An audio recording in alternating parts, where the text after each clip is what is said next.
యుద్ధం ముగిసింది. రావణుడు అంతమయ్యాడు. యుద్ధభూమి నిశ్శబ్దంగా మారిపోయింది. సీతారాముల కలయిక కోసం ప్రపంచం మొత్తం ఎదురు చూస్తుంది.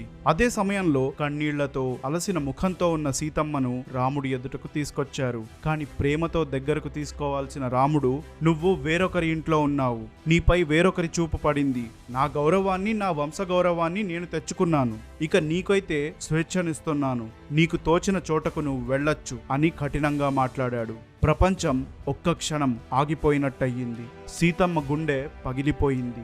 ఆమె కన్నీళ్లతో, సన్నని గొంతుతో, నా ఆలోచనల్లో కూడా నేను తప్పు చెయ్యలేదు, నా మనసు ఎప్పుడు మీకే అంకితమయ్యింది, నేను తప్పు చేశానంటే అగ్ని నన్ను కాల్చాలి, లేదంటే అదే అగ్ని నన్ను కాపాడాలి అని చెప్పి నిశ్చలమైన మనసుతో సీతమ్మ అగ్నిలోకి ప్రవేశించింది.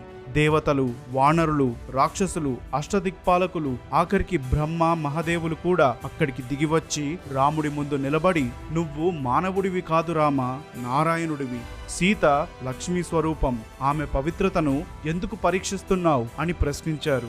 దేవతలు మాటలు విన్న రాముడు మౌనంగా నిలబడిపోయాడు. ఆ సమయంలో అగ్నిదేవుడు ప్రత్యక్షమై సీతమ్మను తన వెంట తీసుకొచ్చి, సీత శరీరంలో, మనసులో, ఆలోచనల్లో పవిత్రమైనది, ఆమె నిన్ను మాత్రమే ప్రేమించింది, రావణుడు ఆమెను చెరచలేకపోయాడు అని గర్వంగా ప్రకటించాడు. అప్పుడు రాముడు అగ్నిదేవుడి మాటలు విని, జానకి పవిత్రత నాకు తెలుసు, కాని ముల్లోకాలకు కూడా అది తెలియాలి, అందుకే నేను మౌనంగా ఉన్నాను అని చెప్పి సీతమ్మను దగ్గరకు తీసుకున్నాడు.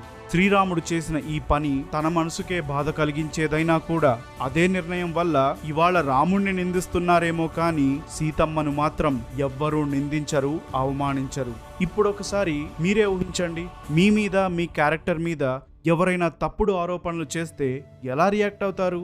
గడిచే సమయంతో వాళ్లే నిజం తెలుసుకుంటారని సైలెంట్గా ఉంటారా, లేక నిజాన్ని ప్రపంచం ముందు నిరూపించాలనుకుంటారా? కామెంట్స్లో చెప్పండి.